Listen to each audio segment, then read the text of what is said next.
ఆర్సీబీకి కప్పును తిరిగి ఇవ్వడం ఇష్టం లేదనుకుంటా. ఎవరైనా ప్లేయర్లని టీంలో పెట్టుకుంటారు, కానీ వీళ్ళు మాత్రం రాక్షసులను పెట్టుకున్నారు. ఎందుకంటే ఒక్కసారి ఈ డేంజరస్ టీం ని చూడండి.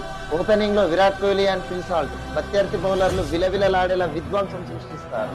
ఇక వీళ్ళ తర్వాత వచ్చే పడిక్కల్ మరియు రజత్ పటిదార్ మాత్రం ఆడుతున్నట్టు కూడా ఎవరికి తెలియదు, కానీ స్కోర్ బోర్డు మాత్రం 100 స్పీడ్ లో ఉంటుంది. ఇక వీళ్ళు అవుట్ అయిన వెంటనే ఎవరు వస్తారో తెలుసు కదా, dangerous master minded Jitesh Sharma and Krunal Pandya. ఒకవేళ అదృష్టం బాగుండి వీళ్ళని అవుట్ చేసినా గానీ తర్వాత వచ్చే బీభత్సాన్ని ఎవరు తట్టుకోలేరు. ఎందుకంటే తర్వాత వచ్చేది డేవిడ్ బాయ్ మరియు ద బిక్షు యాదవ్. అదేనండి మన వెస్టిండీస్ విధ్వంసకారుడు రొమారియో షెపర్డ్. వీళ్ళిద్దరూ కలిసి కనుక ఒక 5 ఓవర్లు ఆడితే ఇంకేమైనా ఉందా, నీ ఊహకే వదిలేస్తున్నా. ఇక బౌలింగ్ లైనప్ చూసుకుంటే హాజిల్వుడ్ మరియు భువనేశ్వర్ కుమార్ పర్ఫెక్ట్ కాంబినేషన్. ఒకవేళ వీళ్ళ నుండి మిస్ అయిన ద లార్డ్ కృణాల్ పాండ్యా నుండి మాత్రం ఎవరు తప్పించుకోలేరు.